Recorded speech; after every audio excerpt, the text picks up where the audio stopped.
Sawadee ka! Uy, o diba? Meron ba kami mga sinigang dyan? Siyempre, Pinoy tayo. O, ayan. That's for our outfit for today.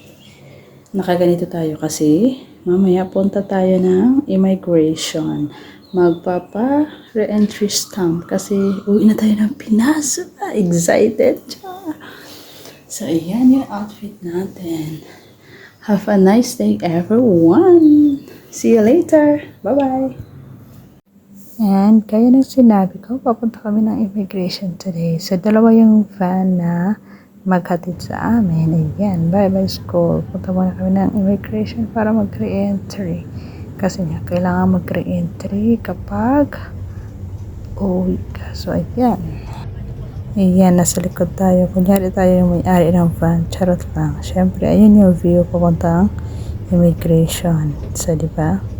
Relax lang pag may time kasi mamaya magpo-file tayo ng ating mga papers para magkaroon tayo ng re-entry stamp kapag uuwi ka kasi at saka babalik ka pa, kailangan i-secure mo yung re-entry stamp. Ayan.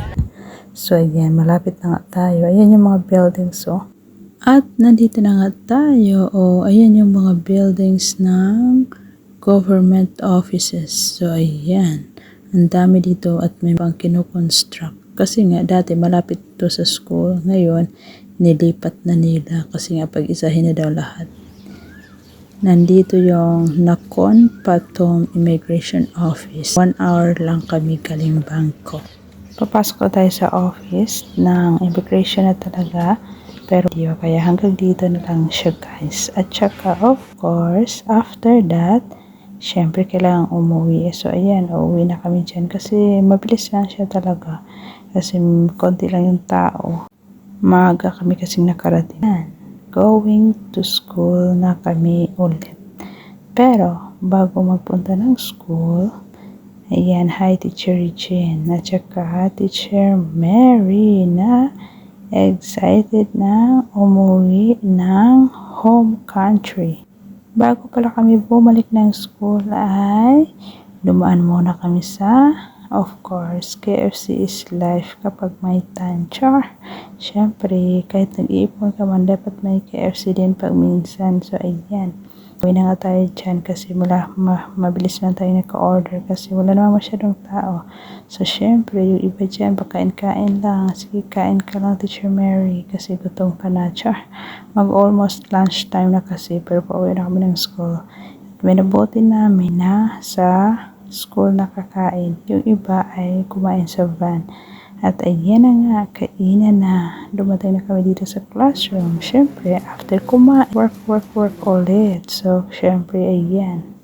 Work na naman tayo hanggang maghapon. Pero actually, mga 1 PM na to.